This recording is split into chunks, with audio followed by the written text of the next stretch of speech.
Realmente yo no tengo aspiraciones políticas, Ajá. yo estoy más bien comprometido con una causa en este momento y tratamos de servir a la gente, a la ciudadanía, y déficit cuantitativo que atender en este momento son 80.000, entre 80 a 80.000. 100.000 viviendas Y aproximadamente. desde el Ministro, ministerio lograron atender aproximadamente Nosotros 6.000, con el ¿verdad? presupuesto no podemos superar 10.000.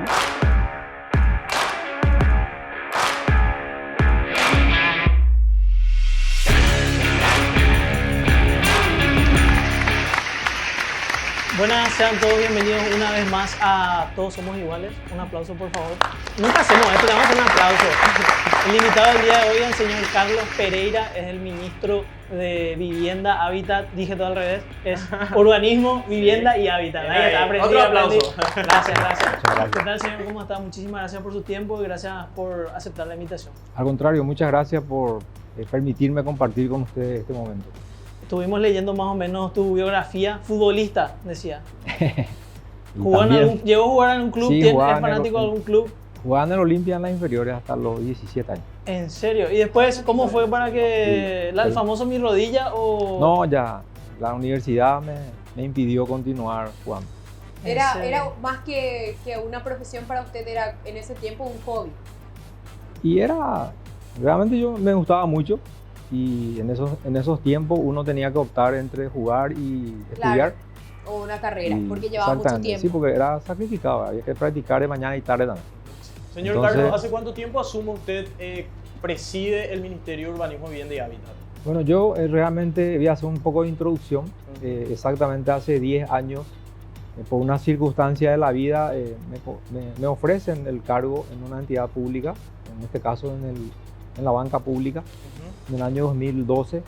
Ingresé por 10 meses y me quedé hasta este tiempo, ¿verdad? Terminé con el gobierno anterior en el Banco de Fomento, después con el gobierno actual, después de un mes de haberse constituido el gobierno, me llaman a la Secretaría Técnica de Planificación y desde el 2 de noviembre del 2020... Quisiéramos saber, usted no está muy metido en la política, ni le gustaría meterse mucho en la política, por lo que tengo entendido. Bueno, realmente yo creo que uno, sobre todo en nuestro país, normalmente el que incursiona en el ámbito político ya viene una trayectoria, ¿verdad? Desde las bases partidarias, ¿verdad? Yo no- Algunos, porque mira que teníamos uno que hacía calle 7 y después ahora intendente. O sea que algunos se hacen también por el camino. Realmente yo no tengo aspiraciones políticas, Ajá. yo estoy más bien comprometido con una causa en este momento y tratamos de servir a la gente, a la ciudadanía y no Pero pasa por mi cabeza llama- hacer política Sí. en este momento. Llama fuertemente la atención que usted ingresó a la banca pública en el gobierno opositor en su momento, o sea, el gobierno de Lugo, posterior a eso, se sigue en la banca pública durante el gobierno de Horacio Cartes. Sabemos que ya viene un cambio de gobierno a nivel partidario también y llama bastante la atención cómo lograste mantenerte en el gobierno de Lugo, en el gobierno de Horacio y posteriormente trabajar otra vez en el gobierno de Mario Abdo Benítez, que tenía una rivalidad con Horacio Cartes, y llama mucho la atención que vos pudiste trabajar con los tres gobiernos. ¿Cómo lo hiciste? Bueno, yo creo que uno tiene una trayectoria profesional, una trayectoria de todo lo que uno hace, de todo lo que uno es. En mi caso, lo único que hice fue trabajar, cumplir metas, objetivos trazados. Creo que hemos pasado los exámenes que nos han puesto en diferentes circunstancias la propia ciudadanía y no sé, no podría decirte qué hice, si simplemente te puedo responder de que trabajé, hicimos todo lo que nos hemos propuesto. Siempre uno trabaja sobre una planificación, sobre metas y objetivos. Y creo que lo hemos logrado y el resultado seguramente debe ser que estoy aún en vigencia. Pero como ministro de igual forma, la política te estira, porque tenés que trabajar de la mano con políticos y quieras o no, tenés que adentrarte para poder hacer tu labor. Así es. Definitivamente sí, hacer política no es solamente estar en un partido político. Claro. En mi caso, todos los días estamos construyendo políticas públicas orientadas precisamente a cumplir esa brecha que hay que llenar en materia de... Falta mucho aún que llenar brechas en materia de desigualdad, en materia de pobreza. Hay un déficit habitacional muy grande en el país, ministro. Y usted, con esa trayectoria que ya lleva, conoce también las necesidades de la gente, sobre todo de los jóvenes.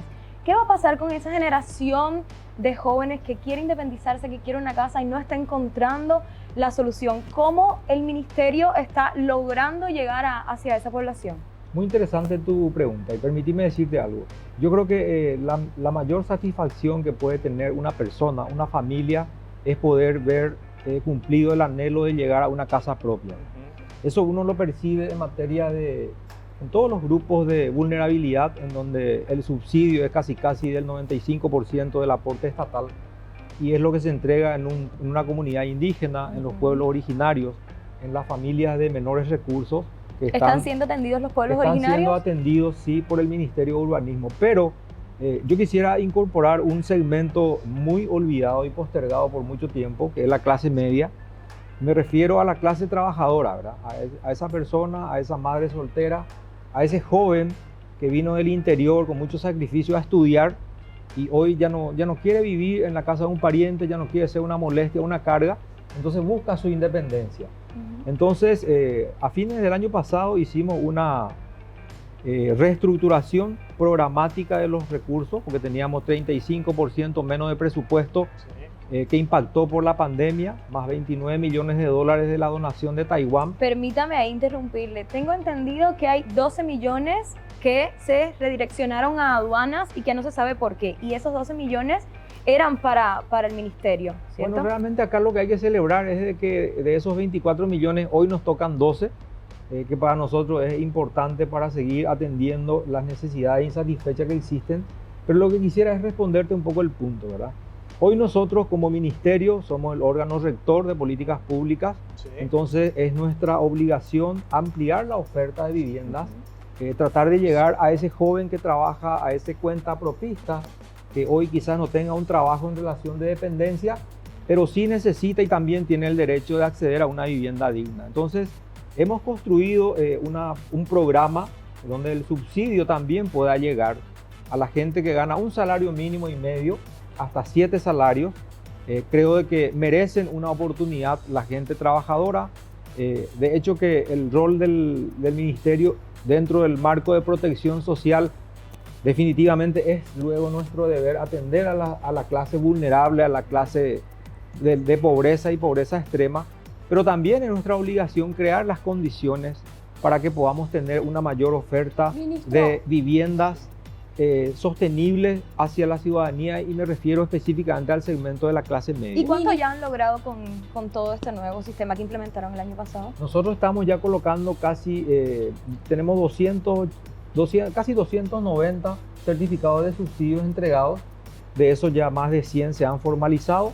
Eso significa que el sector financiero ha complementado el subsidio del Estado, y con eso la gente hoy sustituye el alquiler por la cuota de poder acceder a su casa propia. Están realizando trabajos, pero a mí me parece muy superficial hablar de resultados, y yo creo que también tendríamos que, de por ahí, hablar de cifras reales. Estamos hablando de más de 1 millón, de 7 millones de paraguayos.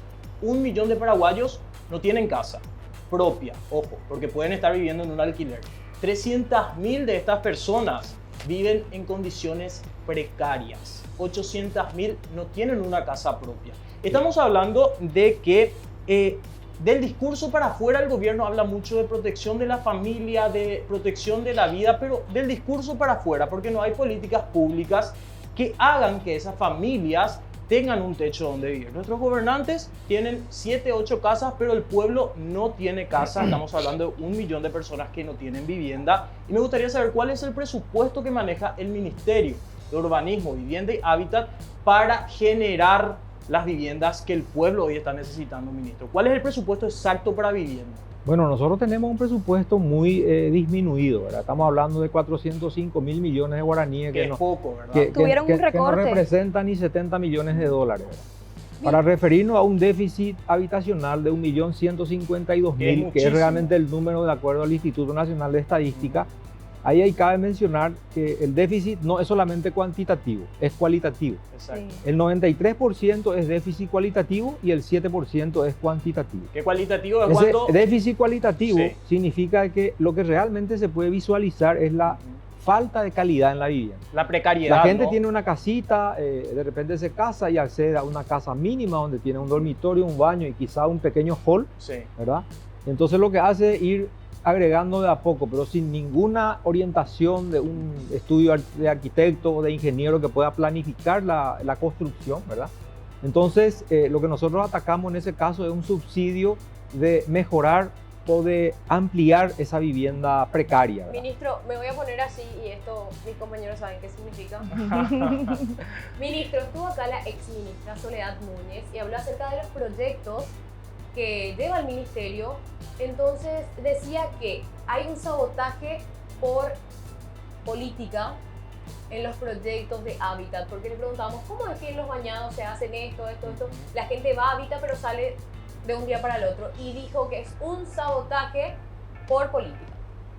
Bueno, yo no puedo opinar de lo que no sé, yo no podría decir eso, pero sí te puedo decir de que existen proyectos relacionados al Bañado Norte y al Bañado Sur.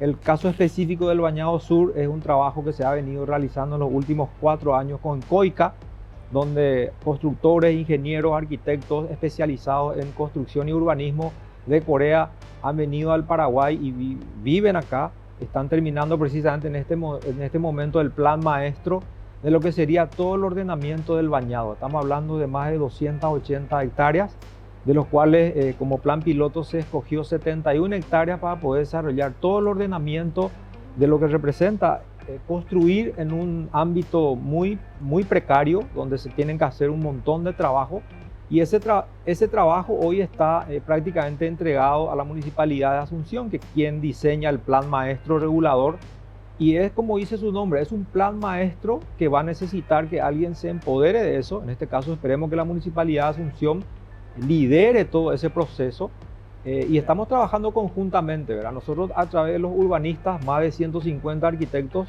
están trabajando desde el Ministerio de Urbanismo como para poder determinar planificadamente cuáles son de acuerdo a la criticidad de lo que representa el ordenamiento tanto del Bañado Norte como del Bañado Sur, y hacer equipo entre el municipio de Asunción, el Ministerio de Urbanismo, el Ministerio de Obras Públicas, y la interacción de esas instituciones puedan poner en marcha ese plan regulador y definitivamente poder tener nosotros lo que sería en Buenos Aires, por poner un ejemplo, Puerto Madero, ¿verdad? ¿Cuántas casas se necesitan para paliar el déficit habitacional actual? ¿Cuántas viviendas se necesitan? Y nosotros tenemos un estudio en donde prácticamente el déficit cuantitativo que atender en este momento son entre 80 a 100.000 viviendas aproximadamente. Y desde el ministerio lograron atender aproximadamente 6.000, Nosotros con ¿verdad? el presupuesto no podemos superar 10.000.